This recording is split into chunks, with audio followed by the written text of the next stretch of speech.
చెప్పడన్నా నల్గొండ నుంచి వచ్చిన ఒక రైతు బిడ్డ మీరు ప్రచారం కూడా చేస్తా ఉన్నారు రైతులకు సంబంధించి ఊళ్ళల్లో ఎట్లాంటి నష్టం జరిగిందని టీఆర్ఎస్ పార్టీ నుంచి కూడా భారీ ఎత్తున రోడ్ షో జరుగుతుంది భారీ ఎత్తున జనాలు వస్తా ఉన్నారు ఏమనిపిస్తుంది మేము మోసపోయినాం మీరు మోసపోమాకండి తెలంగాణలో రైతాంగం అంతా కాంగ్రెస్ పార్టీకి ఓటేస్తే సర్వనాశనం అయిపోయినాం హైదరాబాద్లో కూడా కాంగ్రెస్ పార్టీకి ఓటేస్తే ఇలా పేదలు కూడా కొట్టిండు ఈ దత్తమ్మ ప్రభుత్వంలో మీకు ఏం కాదు కాబట్టి దయచేసి విఘ్నుడిగా ఆలోచించి దయచేసి కాంగ్రెస్ కోటేస్తే మీ ఇల్లు కూలుతుంది కారు కోటేస్తే అభివృద్ధి అవుతుంది హైదరాబాద్కి గతంలో కాంగ్రెస్ కోటేయలేదు కాబట్టి వేయాల్సిందిగా దయచేసి కాంగ్రెస్ కోటేయద్దు కారుకి వేయాల్సిందిగా కోరుతున్నాం ఎట్లా అనిపిస్తున్నాను ఇంతమంది జనాలను చూస్తాం మేము ఊర్లలో మేము మోసపోయినని చెప్పినాం పట్టణంలో వీళ్ళు విఘ్నులు కాబట్టి మోసపోవద్దని చెప్తున్నాం ఇంతమంది వస్తుంటే అర్థమవుతుందో లేదో వాళ్ళు ఎన్ని మాటలు చెప్పినా అధికార పార్టీ అయినా ఆ దత్తమ్మకి ఏం చాలా కాదని ఉద్దేశంతో ఇంతమంది వస్తారు ఇలా మొదటి రోజు ఇట్లుంటే చివరి రోజు 9 తారీఖు ఎట్లుంటుందో ఆలోచించుకోండి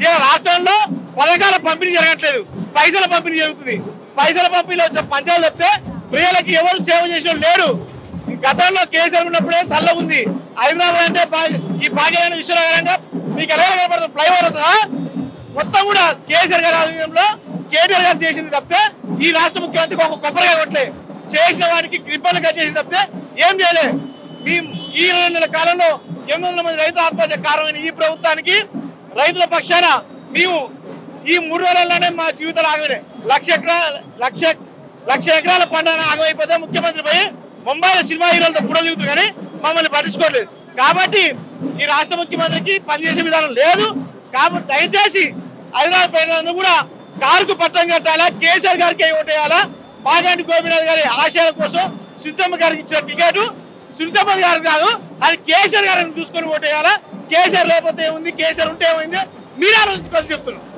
10 సంవత్సరాలుగా టీఆర్ఎస్ పార్టీ ఏం చేయలేదు అభివృద్ధి చేయలేదు అంటున్నారు మేము అన్ని వర్గాలను కలుపుకుంటూ పోతున్నాం ఇప్పుడు మైనారిటీలో కూడా మేము మంత్రి పదవిలో అవకాశం ఏం చేయకపోతే ఇది ఎట్లకు వచ్చింది ఫ్లైఓవర్ ఏం చేయకపోతే ఈ బిల్డింగ్లు ఎందుకు వచ్చాయి ఏం చేయకపోతే హైదరాబాద్ ఇవాళ దేశంలోనే అక్రమ పట్టాలు ఎందుకు ఉంది ఏం చేయకపోతే ఈ హైదరాబాద్ ఇంత భాగ్యనగరంగా ఎందుకు అయింది ఏం చేయకపోతే పెద్ద పెద్ద కంపెనీలు ఎందుకు వచ్చినాయి ఒకటి ఈ రాష్ట్ర ముఖ్యమంత్రి ఏం చేయలేడు ఆయన కూడలు కొట్టడం వచ్చు కేసీఆర్ కట్టడం వచ్చు కాళేశ్వరం కట్టి కడుపుల మీద కేసీఆర్ అయితే ఈ దత్తమ్మ పేదలు కూడా కొట్టి సర్వనాశనం చేసిన వ్యక్తి ఈ రాష్ట్ర ముఖ్యమంత్రి కేసీఆర్ కట్టడం వచ్చు అనుమతి కూడగొట్టడం వచ్చు ఒక దొంగ తాళాలు ఇస్తే ఈ రాష్ట్రాన్ని సర్వనాశనం చేసిండు అందుకే దొంగ కొద్దు దొరాయంలోనే సల్లగురు కాబట్టి కేసీఆర్ దొరకే అని కదా ఆ దొరాయంలోనే ఈ హైదరాబాద్ సల్లగుంది కాబట్టి ఆ దొరకే ఏమంటున్నాం కేసీఆర్కే ఏమంటున్నాం ఈ సైకో పోవాలా సార్ రావాలని నినాదంతో ఇల్లు కూడా కొట్టే సైకో పోవాలా ఇల్లు కట్టినా సార్ రావాలని సైకో పోవాలా సార్ రావాలని గల్లీ గల్లీ ఇల్లు చెప్తున్నాం మీ పోయి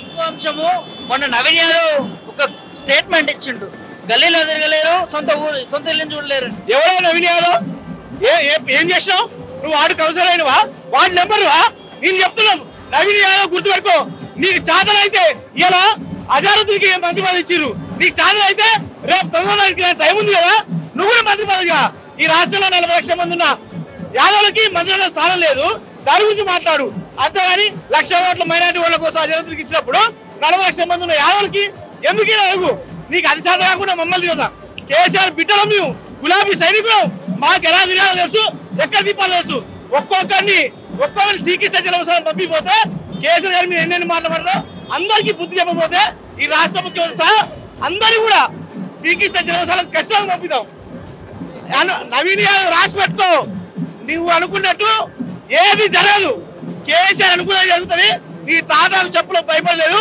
నేను ఒక యాదవ్ బిడ్డనే సురేష్ యాదవ్ నా పేరు రాసి పెట్టుకో ఓడిపోతావు మేము గెలుస్తాం రాసి పెట్టుకో కమ్యూనిటీ బిడ్డనే మీరు కించపరిచేలా మాట్లాడుతున్నారు సో దాని ఎవరు సేమ్ కమ్యూనిటీ కదా అవును నా పేరు సురేష్ యాదవ్ నేను చెప్తున్నా కేసీఆర్ ఈ స్వతంత్ర వచ్చే కాంచి ఏ యాదవ్ కూడా గొర్రె కొత్తకెళ్తే సాయం ఏ ప్రభుత్వం లేదు కేసీఆర్ గొర్రెలు ఇచ్చిండు 5 ఎమ్మెల్యేలు ఇచ్చిండు ఒక రాజ్యసభ సభ్యులు ఇచ్చిండు ఒక కార్పొరేషన్ చైర్మన్ 10 కార్పొరేషన్ చేసిండు ఎమ్మెల్సీ ఇచ్చిండు యాదవ్ ఆత్మగారు బిల్డింగ్ కట్టిండు ఇప్పటిదాకా స్వతంత్ర వచ్చే కాంచి యాదవులకి మంత్రివర్గాల విస్తరణ లేదంటే ఈ కాంగ్రెస్ హయాంలో తప్పితే కేసీఆర్ గారు మంత్రి ఉండే హైదరాబాద్ కి తలసాని శ్రీనివాస్ యాదవ్ ఉండే మీ హయాంలో మంత్రి లేడు నువ్వు కులానికి కించపరిచేది ఆయన మేమా యాదవ్ అంటే లెక్క ఏంది హనుమాన్ రేవంత్ రెడ్డిగా మాక 1,00,000 ఓట్ల కోసం అజారుద్దీన్ మంత్రి పదవి వస్తుంది 40 లక్షల మంది యాదవ్ మంత్రి పదవి కూర్చోలేదా ఏది బీసీల న్యాయం ఏం చేసింది బీసీల న్యాయం నేను చెప్తున్నా అసలైన న్యాయం చేసింది యాదవులకు. అసలైన యాదవులు కేసీఆర్. గొల్లాలకి ఆత్మగౌరవ బిల్లులు కట్టి కోకాపేటలో 100 కోట్ల రూపాయలు జాగిచ్చింది కేసీఆర్. అయితే పేద ఇల్లు కూడా కొట్టి దద్దమని మీరు నవీన్ యాదవ్ కొడుకి ఇవాళ టికెట్ ఎందుకు ఇచ్చారంటే గోపీనాథ్ చనిపోతే ఇచ్చిన టికెట్. మరి 2020 ఎలక్షన్లో నీ టికెట్ ఎందుకు అమ్ముకుర్రు? ఇప్పుడు ఇలా ఎంత కొనుక్కున్నా నవీన్ యాదవ్ చెప్పాలి. అది నీ భయపడడానికి తాడానికి చెప్పలే కాదు. నువ్వు గెలిచే మొబైల్ అయితే 2020 ఎందుకు ఇవ్వలేదు నీ టికెట్? ఇలా గోపీనాథ్ చచ్చిపోయినా నీకు టికెట్ ఇచ్చిరా? అమ్ముకున్నావు, నువ్వు టికెట్ కొనుక్కున్నావు, వాడు అమ్మిను నువ్వు కొనుక్కున్నావు. వ్యాపారం చేసిరు తప్పితే రాజకీయం చేయాలి, జనానికి సేవ చేయడానికి రాలేదు. నవీన్ యాదవ్ కొనుక్కున్నాడు, దోసుకు తింటారా, సేవ చేస్తారా? మీరు చెప్పు. కావాల్సుకునే బురద చల్లుతా ఉన్నారు రౌడీ షీటర్ అని చెప్పి నవీన్ యాదవ్ మీద అని చెప్పి మాట్లాడుతున్నారు. బురద పూసుకుందని బురద అంటారు కానీ నేను చెప్పాలి నవీన్ యాదవ్ వాళ్ళ నాన్న రౌడీ షీటర్ అని.